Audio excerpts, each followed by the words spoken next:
A Gentleman's Guide to Whiterun by Mikael the Bard.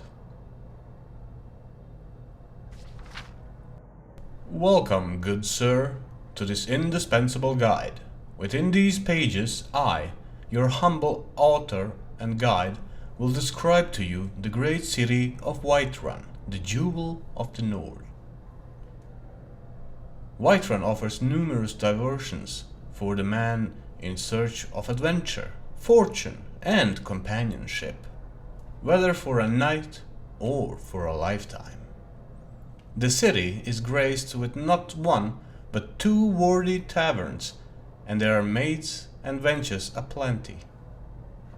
The city is located rather centrally in Skyrim, and this is well, for it is not far from anywhere. Perched high upon a rocky hill, Whiterun dominates the grassy plains that surround it. High stone walls protect its denizens from the wolves, mammoths, bandits, and other dangers lurking beyond. When you first enter through the city's main gate, you will find yourself in the Plains district. This is so named because it is the lowest of the city's three neighborhoods. But there can be found the Bannered Mare, which I count among the finest taverns in all of Skyrim. The scenery within is quite compelling, if you have an eye for the fairer sex. A stout lass named Hulda tends to the bar. Don't let that stony Nord exterior fool you, for she is possessed of that same fiery passion that all Nord women tried so hard to conceal.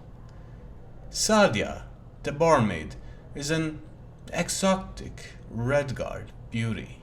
She is quite mysterious, and your humble author is determined to learn her secrets.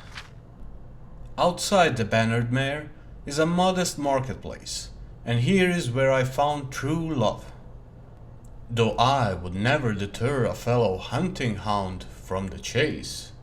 For indeed, why should I author these tomes if not to provide guidance in this very matter? I must ask that you do me this one kindness. Her name is Carlotta Valencia, and she is a magnificent beauty who makes a modest living selling bread and produce in the daylight hours. By the gods, I will make that feisty beauty mine someday. And of course, there are other services to be found in the Plains district. Bellator's General Goods offers various and sundry wares for the adventurous traveler, and Arcadia's Cauldron offers what tonics and herbs one would expect from an apothecary shop. Arcadia herself is an amiable sort. I often visit her to make conversation, as she is an imperial far from home. She is, however, a bit old for my taste. A gentleman of advanced years might find in her a worthy companion.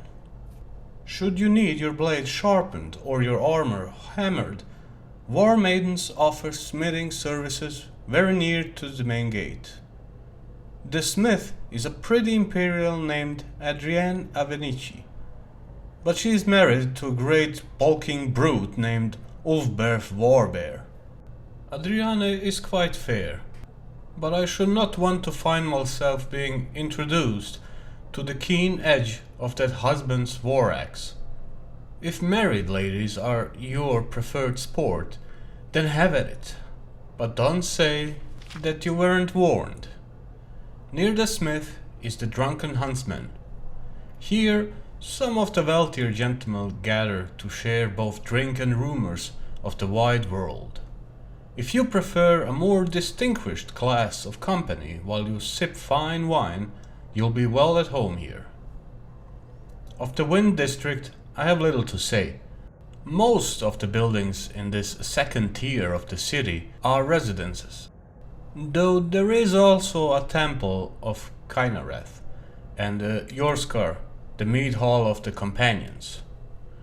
There are some intriguing prospects to be found in the mead hall should you favor a strong and fearless warrior woman. You will find little game at the temple, however. The priestess Danica Purespring is interested almost exclusively in spiritual matters. At last we come to the Cloud District, exclusive domain of the Jarl's castle. I have had some merry adventures within the stone walls of Dragonreach. Let me tell you, the serving girls are most easily impressed by a well-spoken gentleman. After all, the nights in Skyrim do grow quite cold, if you take my meaning. And I will not deny that I have visited the town's jail once or twice, which can be found in the lower levels of the palace. As for the Jarl and his court, take pains to avoid them. I find that they lack any sense of humor or appreciation for refined culture. Besides which, they are all wealthy men, and so must be viewed as your most serious competition. These Nords are simple folk, after all, and too easily swayed by the sight of fine clothes and a purse full of septims.